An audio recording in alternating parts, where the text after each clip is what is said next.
on est sur un cas d'œsophage de Barrett multitraité, que tu as déjà vu plusieurs fois, Jérôme.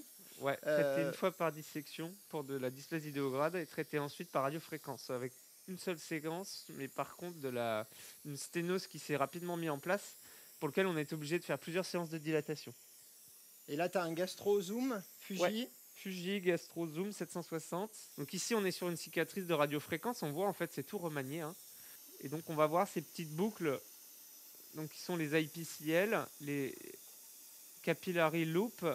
On a une réorganisation un peu sur des travées comme ça, là, comme on voit, avec des petits vaisseaux qui sont relativement normaux en fait, hein, mais qui sont beaucoup plus denses.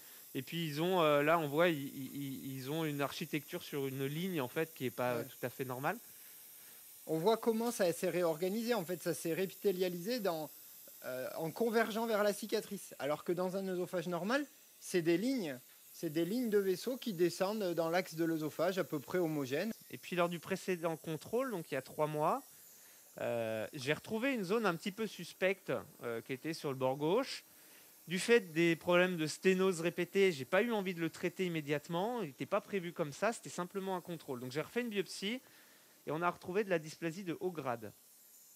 Et donc là, on vient d'arriver, on regarde et avec Mathieu, on s'est aidé des enregistrements qu'on a et qu'on peut récupérer des fois précédentes. Donc tu as retrouvé l'examen de juin. Et donc ça, c'est la photo de l'examen de juin, ce qui nous permet en fait de nous repérer dans l'œsophage et de retrouver donc la zone qui est ici, à gauche. Voilà.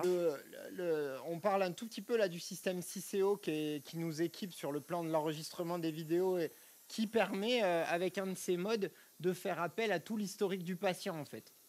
Et de retrouver l'image qui nous permet de comparer directement au bloc avec ce qu'on a vu la fois précédente. Et là, c'est très très utile parce que tu as clairement une zone qui est beaucoup moins inquiétante maintenant que la fois d'avant. Ouais. Ici, on voit que c'est un tout petit peu désorganisé. Ça l'est beaucoup plus ici, avec une petite ligne de démarcation qu'on avait là, qu'on ne retrouve pas aujourd'hui. On va enlever le zoom parce que sinon, on voit rien. Voilà, donc le but, vas-y, est de faire précipiter les protéines de surface. Hein. Voilà, c'est bon, ça va être suffisant.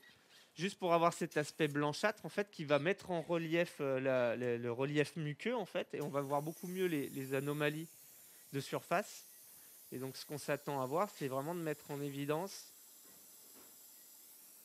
cette dysplasie de haut grade qu'on va retrouver. Voilà. Donc là, on revient. Donc, à gauche, ici, là, on voit qu'en fait, on a un relief muqueux, alors qui peut être différent d'un Barrett à l'autre, mais toutes les glandes ont à peu près la même structure, la même forme, la même répartition. Elles ont à peu près toute la même taille et on n'a pas de zone creusante ou d'anomalie au sein de cette zone-là. Voilà, donc ça, c'est ce qu'on cherche à voir sur un œsophage normal. Et les anomalies qu'on va retrouver, en fait, c'est des zones qui sont beaucoup moins organisées, comme ici en bas. Là, on voit très bien en bas à gauche, c'est la zone qu'on regardait tout à l'heure. Autant tout à l'heure, en lumière blanche, sans l'acide acétique ou en BLI, on voyait pas très bien. Autant là, on délimite vraiment bien cette zone qui est pile en face de nous. Qui est un peu râpé en fait. On n'a pas les mares. Il y a une zone où on n'a plus toutes les glandes qu'on a normalement. On n'a pas autant de glandes qu'on a d'habitude sur l'œsophage normal adjacent. On voit que la zone elle a perdu son blanchiment. Au bout d'1 minute 10 dans les séries à peu près, on a un contraste spontané qui apparaît entre la zone dégénérée qui est redevenue brune, et tu peux aller te mettre sur du Barrett là-bas, et lui ailleurs qui normalement est resté blanc, notamment à droite. Ouais, on est peut-être arrivé un peu tard, mais le contraste spontané, si, il apparaît. On l'avait sur la zone qu'on regardait. Je suis d'accord qu'on a eu un moment où on voyait, mais on vous a pas montré immédiatement, mais le blanc reste beaucoup plus longtemps sur les zones bénignes que sur les zones en cours de dégénérescence. Donc quand vous n'êtes pas très sûr, ça fait apparaître un contraste spontané qui est très intéressant pour bien voir la zone, bien la délimiter.